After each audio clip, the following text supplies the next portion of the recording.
देखिए यहाँ पर हम लोग बहुत इम्पोर्टेंट आपके सामने एक अपडेट लेके आए हैं। यहाँ पर हम मेनली कट ऑफ को डिस्कस करेंगे, जो आरआरबी जेईई में मैकेनिकल की कट ऑफ क्या जा सकती है। और जो रीजन हम लोग डिस्कस करेंगे, इससे पहले हम लोग गोरखपुर रीजन डिस्कस कर चुके थे। अब हम लोग भोपाल रीजन को डिस्कस करने जा रहे हैं। तो भोपाल रीजन में कितनी सीट हैं, क्या परफॉर्मेंस रहा है, जो डेटा आया है उस हिसाब से कितनी क्या रैंक पे, क्या मतलब जो आपने भरा है वो आपको मिल पाएगा या नहीं मिल पाएगा। जो भी आपकी रैंक आ रही है, जो भी आपके मार्क्स आ रहे हैं, उस हिसाब से हम आपको बताते हैं। तो सबसे पहले तो वैकेंसी देख लेते हैं। तो वैकेंसी में आपको पता होगा इलेक्ट्रिकल की भी कई सारी वैकेंसी थी जिस पे मैकेनिकल एलिजिबल है, और उसके लिए जो मेरिट इंडेक्स बनेगा वो किस तरीके से बनेगा वो आरआरबी ही बना पाएगा, वही बता पाएगा कितना है, कैसे क्या बना रहा है। तो इलेक्ट्रिकल और मैकेनिकल की जो कॉमन पोस्ट हैं उसको अगर मिला दिया जाए तो अप्रॉक्सीमेटली, क्योंकि सीटें ज़्यादा हैं इस रीजन में और बच्चे भी ज़्यादा बैठे हैं, कैंडिडेट्स भी ज़्यादा हैं, तो यहाँ पर जो सीटें टोटल देखने को मिल रही हैं वो अप्रॉक्सीमेटली 240 के आसपास टोटल सीट्स हैं, जिसमें 100 सीट्स आप समझ सकते हैं जनरल कैटेगरी की होगी। लेकिन यहाँ पर ये याद रखना है आपको कि इसमें मैकेनिकल भी इंक्लूडेड है और साथ ही साथ इलेक्ट्रिकल भी इसमें इंक्लूडेड है। ठीक है, हम लोग यहाँ पर जो बात करेंगे केवल मैकेनिकल की करेंगे, क्योंकि इलेक्ट्रिकल का डेटा हम लोग इसमें नहीं लगाए हैं। इलेक्ट्रिकल का जो भी रहेगा वो हम लोग नेक्स्ट वीडियो में डिस्कस करेंगे। ठीक है, तो 100 सीट्स पे अप्रॉक्सीमेट बता रहे हैं, कम ज़्यादा भी हो सकती है। आप थोड़ा सा जोड़ लीजिएगा कि आप कितनी सीट्स पे क्वालिफाई हैं। ठीक है, क्योंकि क्या है कि जब आपने CBT 1 का फॉर्म भरा होगा तो आपने उसमें बहुत सारी सीट्स पे अपने फॉर्म में प्रेफरेंस डाली होगी। उस प्रेफरेंस के हिसाब से आप देख लीजिएगा कि CBT 1 में आप किस सीट पे क्वालिफाई हुए हैं। ठीक है, क्योंकि जिस पे आप क्वालिफाई हुए होंगे उसी पे ही आप केवल जा सकते हैं CBT 2 में। तो ये तो पहले सीट की बात हो गई। और ये जो डेटा आया था उसके हिसाब से है कि 125 से ऊपर किसी के मार्क्स नहीं है, 120 के ऊपर 20 रीजन में मार्क्स नहीं है, 115 के ऊपर 4 कैंडिडेट्स हैं जो 115 के ऊपर मार्क्स जिनके आए हैं, और 115 से 110 के बीच में आप देखेंगे यहाँ पर अप्रॉक्सीमेटली 29 कैंडिडेट्स हैं। और यहाँ पर जो भीड़ है वो सबसे ज़्यादा है, 105 से 110 के बीच में, मतलब 5 नंबर में ही सोचिए पूरा खेल हो जाना है। ये जो 5 नंबर यहाँ पर आ रहे हैं, और इसमें अगर आप ध्यान से देखेंगे तो इसमें अप्रॉक्सीमेट 80 बच्चे हैं। ठीक है, 80 कैंडिडेट्स हैं जो इस कैटेगरी में आ रहे हैं जिनके मार्क्स 105 से 110 में हैं। लेकिन ऐसा नहीं है कि इनका नहीं होगा, 105 प्लस वाले तो अपने आप को सेफ़ माने UR कैटेगरी में। ठीक है, UR कैटेगरी में देखिए हम बताने को तो 100 प्लस भी बता सकते हैं, और बिल्कुल 100 प्लस भी अगर आपके हैं तो आप सेफ़ हो सकते हैं।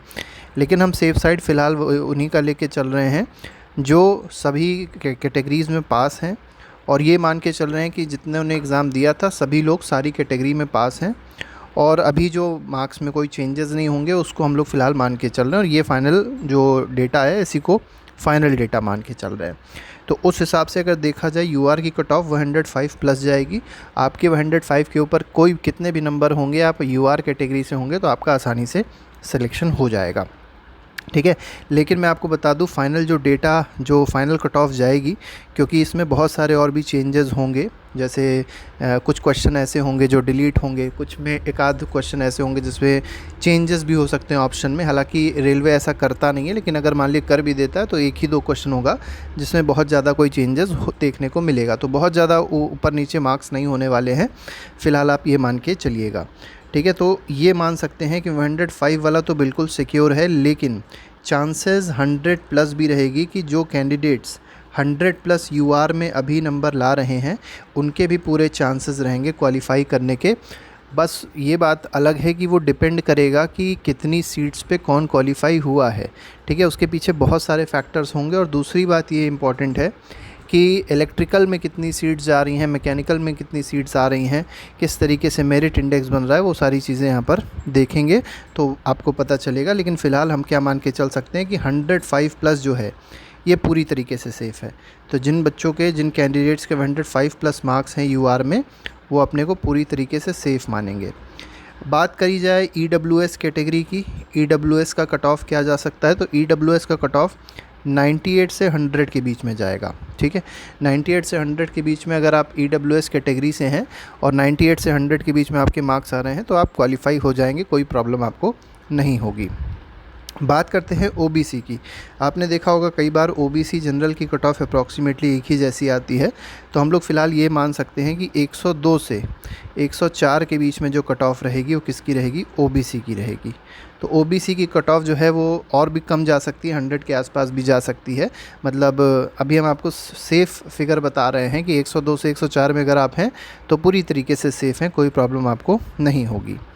इसके बाद शेड्यूल कास्ट की बात करी जाए, एससी कैटेगरी की बात करी जाए, तो एससी कैटेगरी में अगर आप हैं और आपके मार्क्स 93 से 95 के बीच में आ रहे हैं, मतलब इसके ऊपर तो आ रहे होंगे तो आपका तो सिलेक्शन हो ही जाएगा। लेकिन अगर आपके 93 से ऊपर जितने भी मार्क्स आपके आ रहे हैं तो आपका सिलेक्शन, कोई ना कोई पोस्ट जो आपने भरी होगी आसानी से मिल जाएगी। और इसी तरीके से एसटी कैटेगरी का आपको बता देते हैं। तो एसटी कैटेगरी में आप ये मान के चलिएगा 85 प्लस अगर आपके मार्क्स हैं शेड्यूल ट्राइब कैटेगरी में तो आपका सिलेक्शन आसानी से हो जाएगा, कोई भी प्रॉब्लम उसमें नहीं होगी।